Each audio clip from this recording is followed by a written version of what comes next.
सच पूछे तो सियासी गुफ्तगू के सिलसिले में मामला अब कोफ्त, बेजारी, तंगी और उलझन से आगे निकल गया है। अब तो बाज़ औक़ात सियासी गुफ्तगू करने वाले से बाकायदा लड़ पड़ने को दिल करता है। मुआशरे में सियासी इख्तलाफात ने नफरत की खलीज की सूरत इख्तियार कर ली है और ये खलीज रोज बरोज वसी होती जा रही है। म्यूजिकल चेयर नामी एक तफरीह होती है जिसमें म्यूजिक चलने के दौरान इस खेल के शुरका चलते रहते हैं और इस दौरान मुंतजमीन दरमियान में दायरे की सूरत में लगी हुई कुर्सियों में से एक कुर्सी कम कर देते हैं। इन कुर्सियों के गिर्द घूमते हुए हर शख्स को पता होता है कि इन कुर्सियों के गिर्द घूमने वाले की तादाद की निस्बत अब एक कुर्सी कम हो चुकी है और म्यूजिक रुकते ही कोई एक शख्स खेल से बाहर हो जाएगा। इसलिए हर शख्स की नजर अगली कुर्सी पर होती है। चालाक और समझदार लोग इस म्यूजिक के दौरान किसी दूसरे शख्स की बजाय सिर्फ और सिर्फ कुर्सी के हसूल पर आंख रखे हुए होते हैं और अपने पहलू वाली कुर्सी के पास से तब तक आहिस्ता आहिस्ता गुजरते हुए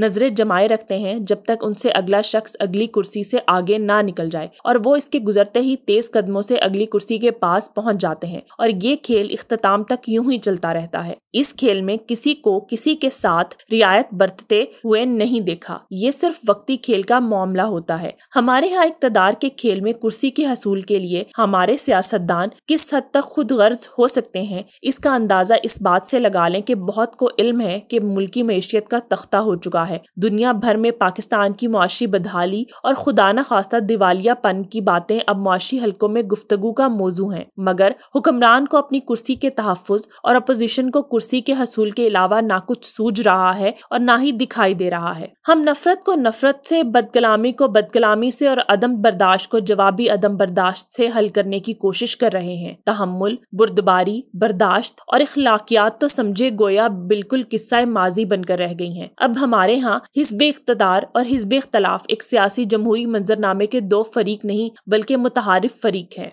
एक दूसरे के साथ हालत जंग में मशगूल दो सियासी दुश्मन हैं जो एक दूसरे को शिकस्त देने के नहीं बल्कि फनाह करने के दर पे हैं। इस नफरत और दुश्मनी का अंदाजा इस बात से लगा लें कि दुनिया टीवी के प्रोग्राम मजाक रात में मुस्लिम लीग नून के रुकने कौमी असम्बली अरमगान सुबहानी ने मेजबान के सवाल के आपको मजबूरी के तहत अगर अपने घर में एक तस्वीर लगानी पड़े तो किसकी होगी वो तस्वीर? ऑप्शन आपके पास है कि इमरान खान और नरेंद्र मोदी। जवाब में अरमगान सुबहानी कहने लगे कि इससे बेहतर है कि नरेंद्र मोदी। अब आप इस माइंडसेट से अंदाजा लगा लें कि सियासी नफरत किस हद तक पहुंच चुकी है। हमारा एक रुकने कौमी असम्बली मुसलमानों और पाकिस्तान से दुश्मनी की बुनियाद पर हिंदू इंतहा पसंदों के वोटों से बरसरे इक़्तिदार आने वाले मोदी को इमरान खान पर तरजीह दे रहा है। ये सिर्फ तस्वीर का एक रुख है, दूसरी तरफ भी इस किस्म की सूरत हाल है। इमरान खान साहब इलेक्शन जीतने पर नरेंद्र मोदी को मुबारकबाद का पैगाम भेज सकते हैं, लेकिन ऑपोजिशन लीडर से बात करने से साफ इनकारी थे। मियां नवाज शरीफ सजन जंदाल को वीजे में मरी की इजाजत ना होने के बावजूद मरी बुलाकर मुलाकात कर सकते हैं। नरेंद्र मोदी को आम और साड़ियों का तोहफा दे सकते हैं, लेकिन इमरान खान के साथ नहीं बैठ सकते। कोई इनको समझाए कि अल्लाह के बंदो, अगर आपने इस पार्लिमानी जमहूरी निजाम में हसूल इक़्तिदार के लिए इलेक्शन लड़ना कबूल किया है तो इस निजाम के तहत आईनी मजबूरी ही सही मगर आपको एक ही असम्बली में बैठना होगा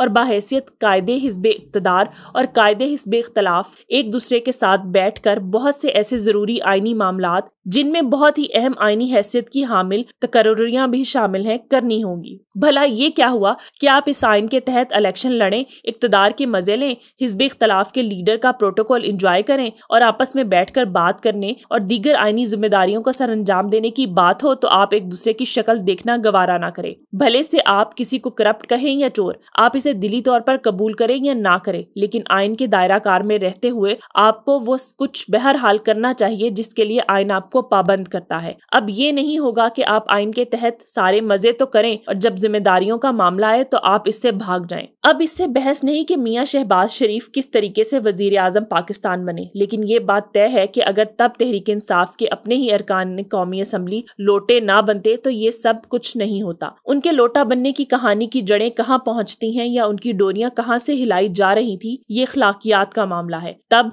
बेशक सब कुछ साफ दिखाई दे रहा था, लेकिन इखलाकी हवाले सवालों से हटकर सब कुछ आईनी दायरा कार में हुआ। अदम एतमाद की तहरीक दुनिया में पहली बार कामयाब नहीं हुई थी, लेकिन इस्लामाबाद में होने वाली इस तहरीक के अदम एतमाद पर अपनी पार्टी की अंदरूनी कमजोरियों का सारा मलबा भी अमेरिका बहादुर पर डालकर एक बयानिया तश्कील दे दिया गया।